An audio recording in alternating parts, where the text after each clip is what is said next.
Allah. Bismillah ar-Rahman ar-Rahim. Okay, so today, inshallah, we are going to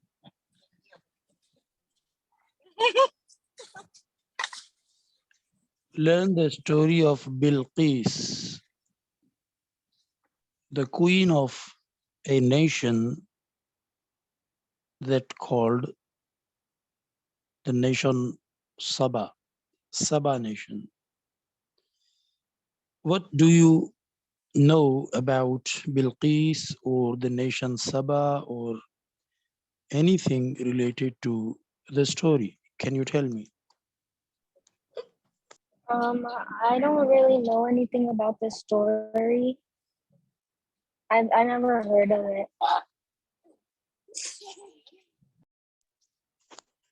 So you don't have any clue right now. No. Okay. Have you ever heard of a bird named hoopoe? I no, I have not. No? No. Okay, let me make it easy for you. Have you ever heard of a bird that's called the woodpecker? Yes. What does a woodpecker do? It like makes holes in wood, and it like makes a loud noise when it does it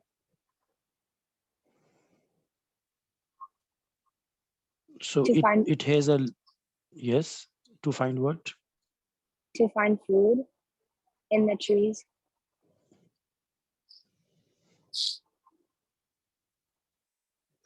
Okay.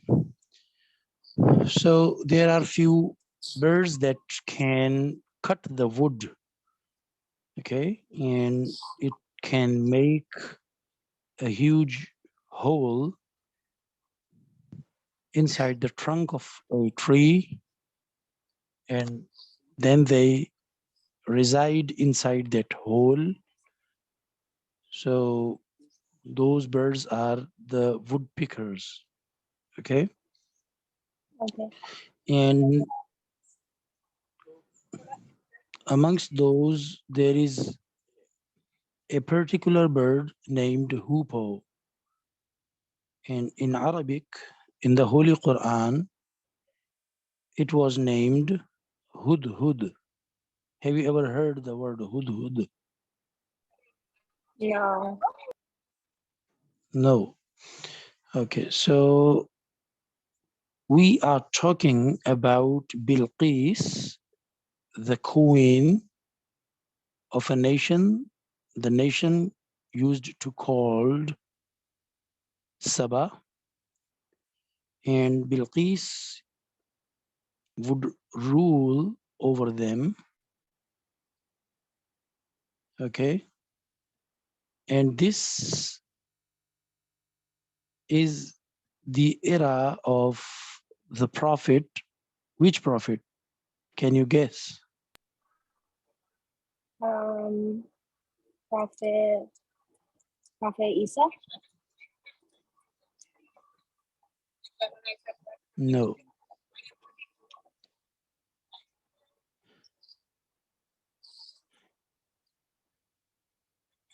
Prophet Sulaiman. Okay. Okay. We have went through the story of Prophet Sulaiman before when we talked about the verdict when two people had a dispute. The owner of the goats and the other was the owner of a garden. Try to recall that. Um, Okay.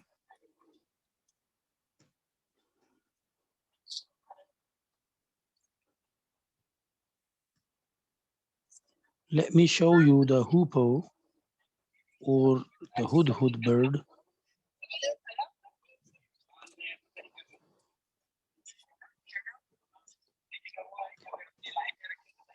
Can you see the bird on screen? Yes. This is hoopoe. In Arabic, it is hudhud. Okay. Okay.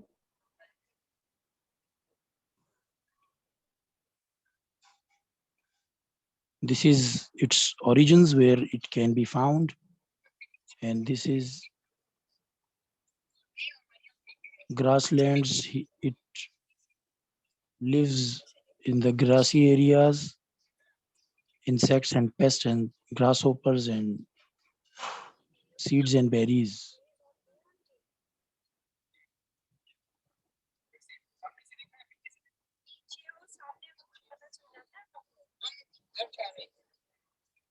Okay, so this is hudhud.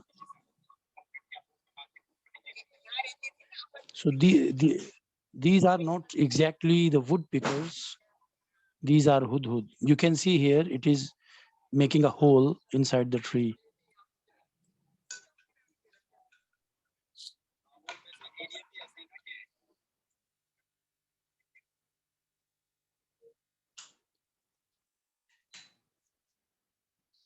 Can you watch clearly?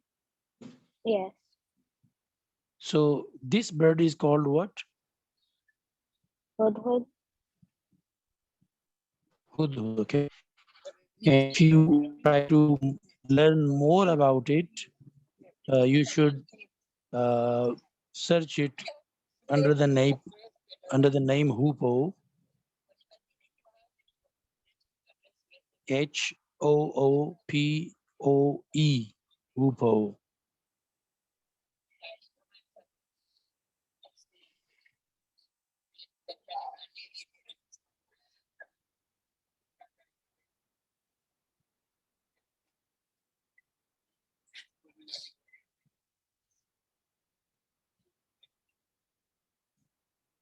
Okay, Aisha. So this was the hudhud, and we talked about hudhud because today we are going to learn the story of the Queen Saba, the Queen of Saba, namely Bilqis. And it was in the era of Prophet Sulaiman. Okay, Okay. shall we proceed? Any question? No. Okay.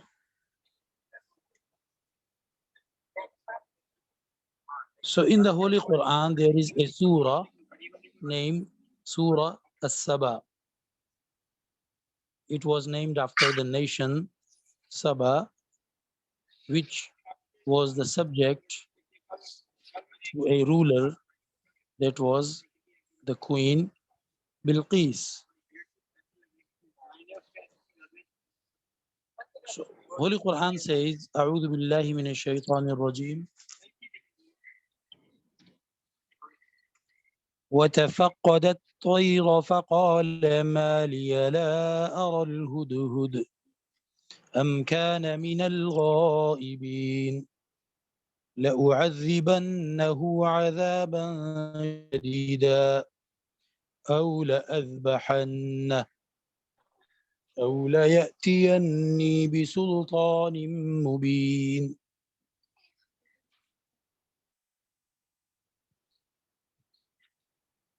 وتفقد الطير.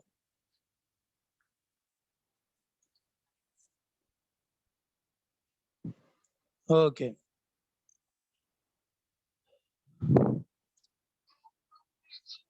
And Sulaiman missed the bird.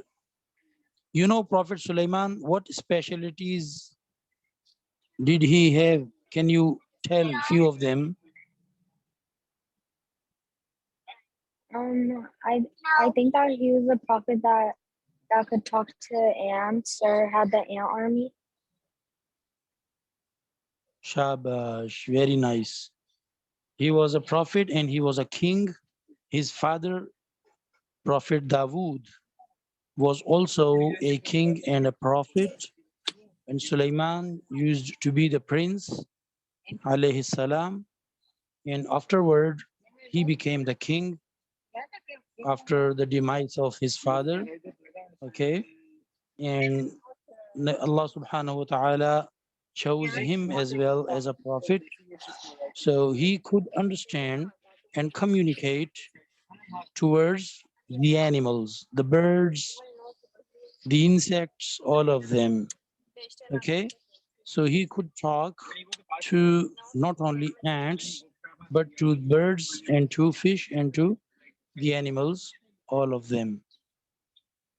And he had a great, great army.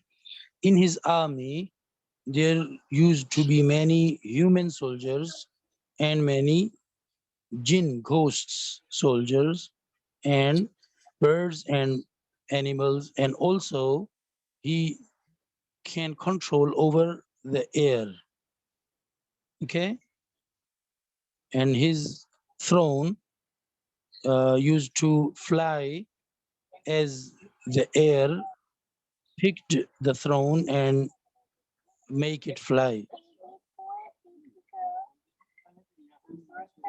So this was the era of Prophet Sulaiman, and there was a nation, namely Saba, and the nation was under the rule of a female named what? Bilqis. Bilqis, Shabash. Okay, so we are trying to understand the ayat, a verse from the Holy Quran that begins أعوذ بالله من الشيطان الرجيم وتفقد الطير, and he inspected the birds and said ما لي لا أرى الهدهد, what's the matter that I see not the hoopoe. So who is the person this ayat refers to? Can you repeat the Who ayah? inspect who inspected the birds and who said I don't find the hoopoe here? The queen. Nah, Prophet Sulaiman. Oh, Why? Because he had the hoopoe, the hudhud, as a soldier in his army. The hudhud used to bring the news and find out the watery places for the army caravan. So it has certain job duties. The hoopoe used to serve for the army of Sulaiman alayhi salam. Okay, so okay. who inspected the birds? Prophet Sulaiman. Prophet Sulaiman, and he said, what's the matter that I don't see the hoopoe here? And or is he among the absentees, or has he gone somewhere without permission and without telling us? Okay, Okay. so Prophet Sulaiman tried to find out. So wait, I have a question. Yes, Was it just one bird, or was it many birds? Or Shabash, nice question. Hazrat Prophet Sulaiman had many birds in his army and other animals working for him, as he could communicate and he could tell them what are their job duties. Okay, so among those birds there was this hudhud. So when Prophet Sulaiman uh, was attending marking their attendance, okay, and obviously the kings do not mark the attendance of the soldiers themselves, there must be someone in charge of the birds who was marking the attendance, and he reported to Prophet Sulaiman that we are missing the hoopoe. So Prophet Sulaiman asked, where is the hoopoe? Okay. And Prophet Sulaiman declared that now I will surely punish him with a severe torment. Because you know, Aisha, that the army has a very strict discipline. So, being a part and a member of the army, you are not supposed to be absent without any report. Okay? That's why Prophet Sulaiman declared that I will surely punish him with a severe torment, or even I slaughter him. I will kill him. Okay? Okay. Unless he brings me a genuine, clear reason. So Prophet Sulaiman says, alayhi salam, that now there are how many options? Three options. Number one, I will punish him severely. Number two, what? I will kill him. I will slaughter him. Or what is the third option?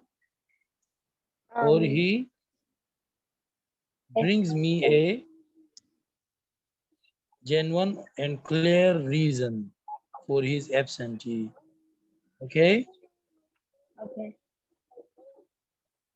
So you have understood the situation. Okay, Yes. then Quran says, فَمَكَثَ غَيْرَ بَعِيدٍ, but the hoopoe didn't stay long, and he came back. Okay, and the hoopoe, the bird, said, I have grasped the knowledge of a thing which you have not grasped, and I have come to you from the nation Saba with the true news. So the bird was absent because it was busy inspecting and uh, detecting the news about a new nation, Saba. So it explored them and it brought the news, breaking news to Prophet Sulaiman. And he added, he said,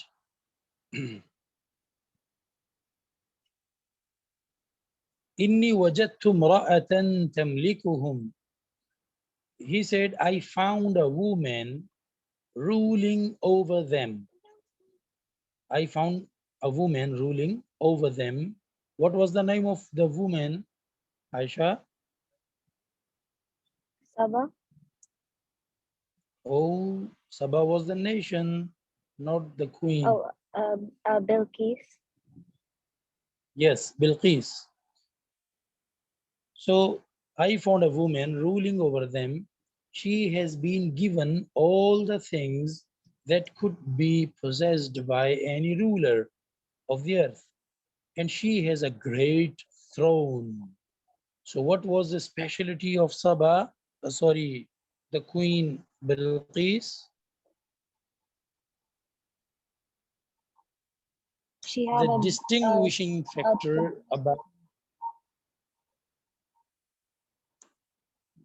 yes, what was the distinguishing factor about I Queen would Bilqis? say that she had That the she all had a the great,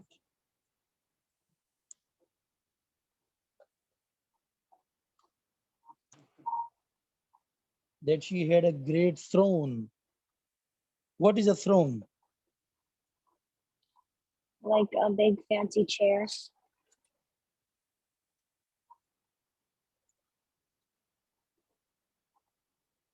Yes, it is a kind of furniture, and it is a very, very huge and big and vast table kind of table, and few chairs can be arranged upon the throne. Okay, mainly the chair of the king and few more chairs, one or two or three. So she got a great throne. You know, back then there used to be no furnitures, and very rare thing. The kings used to sit on the floor only after laying a carpet. Okay, many kings. So there were very few kings who used the expensive furnitures. So that's why the Hupo mentioned of having her a great throne. And this also indicates that the nation Sabah was very developed nation and well-being, so much so that they had their own decorated furnitures and many lavish living things. Okay,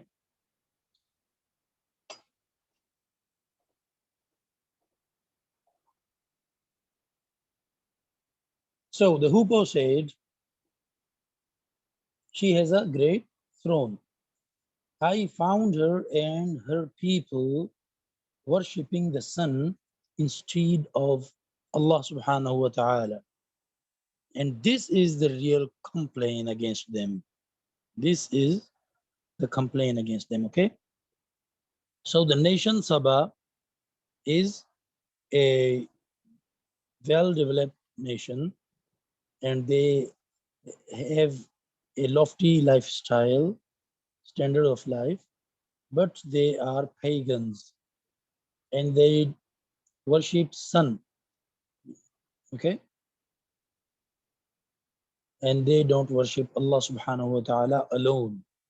Although they used to mention the name of Allah, but this is not enough. This is not sufficient that someone mentions the name of Allah and uh, has faith that the Allah is the real God. This is not sufficient. This is not enough.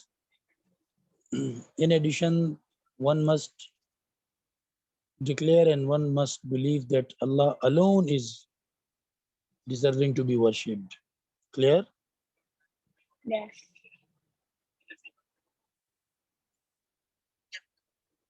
So, what was the complaint?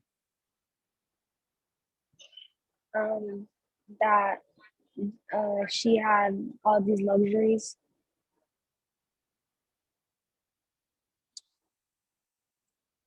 This is not the complaint.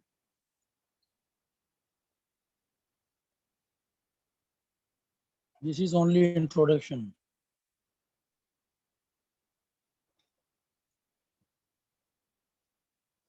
Why would a soldier draw the attention of his chief to attack on any nation? He must bring a complaint against them. So there was the complaint that they don't worship Allah, rather they worship The sun. the sun. Okay.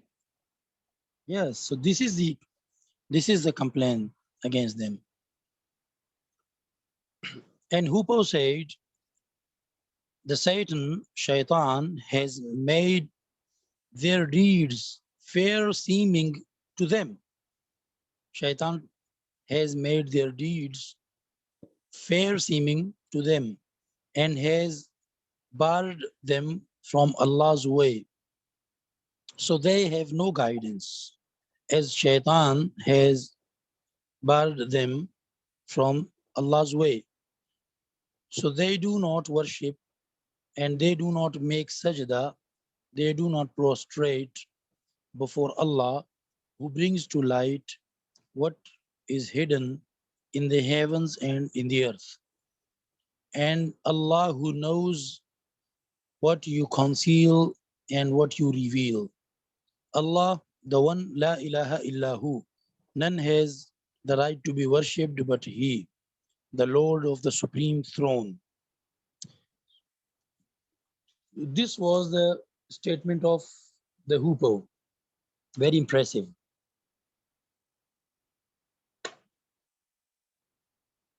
So Hupo introduced the nation with the introduction of their ruler, that was a female, and her name was not mentioned in the Holy Quran, but Prophet Muhammad sallallahu alaihi wasallam mentioned her name. Okay, so her name was Bilqis, and the Hupo said, Hudhud said that I found them worshipping the sun along with worshipping Allah subhanahu wa ta'ala, and this is wrong. One should worship only Allah, not and should not associate anything else with Allah subhanahu wa ta'ala.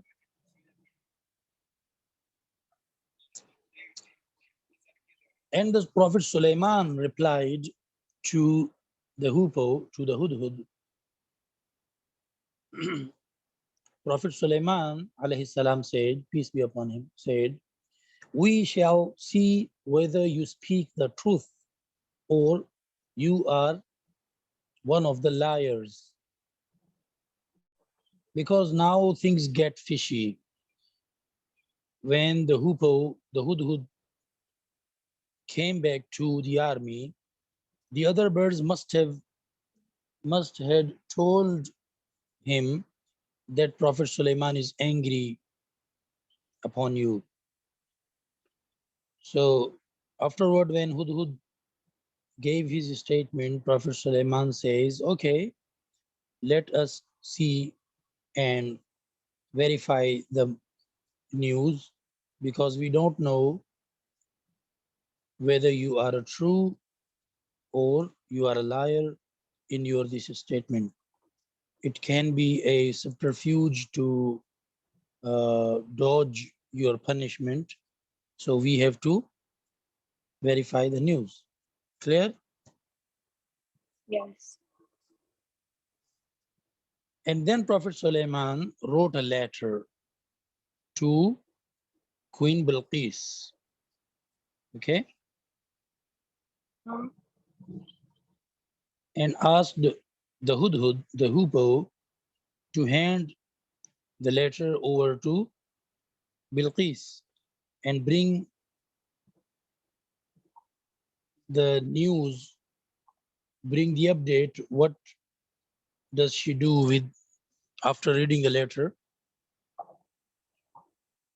So Prophet Sulaiman said, go you with this letter of mine and deliver it to them. Then draw back from them and see what answer they return.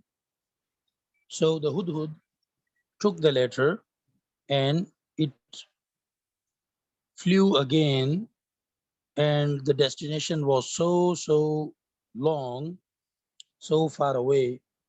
And this is the quality of the Hupo, that it can fly to very far away destinations. So, and it does not need actually to stop in between. Okay, so he reached there and he delivered the letter and dropped the letter in front of whom?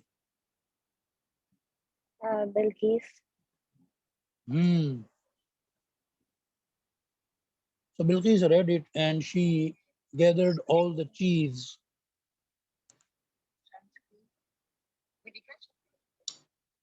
all the commanders of her army, and there was a very high level meeting. She said, "O chiefs of my nation, verily here is delivered to me a noble letter, Verily it is from Sulaiman, and verily it reads, in the name of Allah, the most gracious, the most merciful. Be you not exalted against me, but come to me as Muslims, as the ones who submit to Allah with full submission. So this was the letter, starting with Bismillahir Rahmanir Rahim. Okay. First of all, the sender's name. Who was the sender? Prophet Sulaiman, alayhi salam. Shabash. The second thing was Bismillahir Rahmanir Rahim. And the third thing was, don't be exalted against me, but come to me as Muslims. And the letter finishes. Very small letter, but very, meaningful. And Bilqis asked her ministers and her chiefs, what should we do? O chiefs, advise me. In this case of mine, I decide no case until you are present with me and give me your opinions. And they said, we have great strength.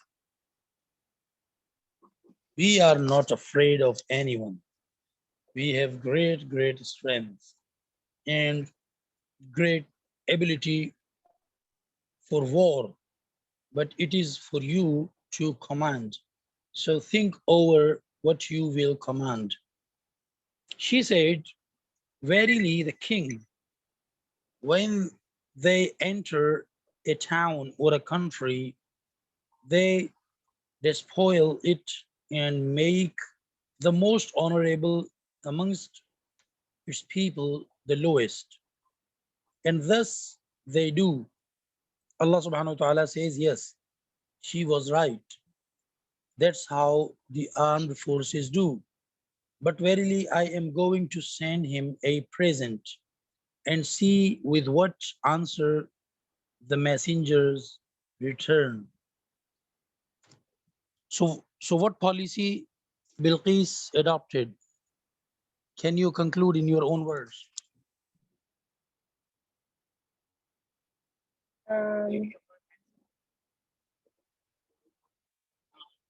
what do you mean? Like, what policy? You have just heard the statement of Bilqis. Okay. Now, can you conclude her policy in your own words? What policy did she choose? Can you repeat that policy a little bit? Because I'm in the car and your voice was like breaking a little bit.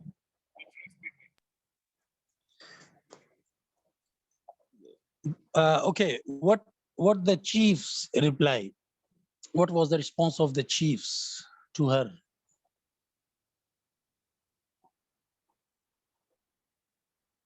When she asked for advice from her ministers and chiefs, what did they reply?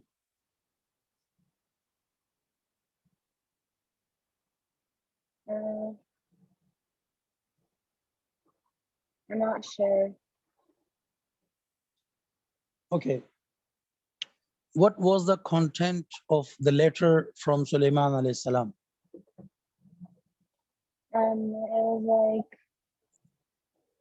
It was like a turn to or something Muslims follow Allah,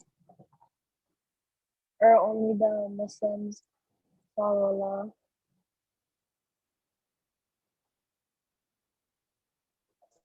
Okay, then she asked for the advice. She gathered all the ministers and all the chiefs and asked them what to do. Okay, Mhm. so most of them replied that we are ready for war.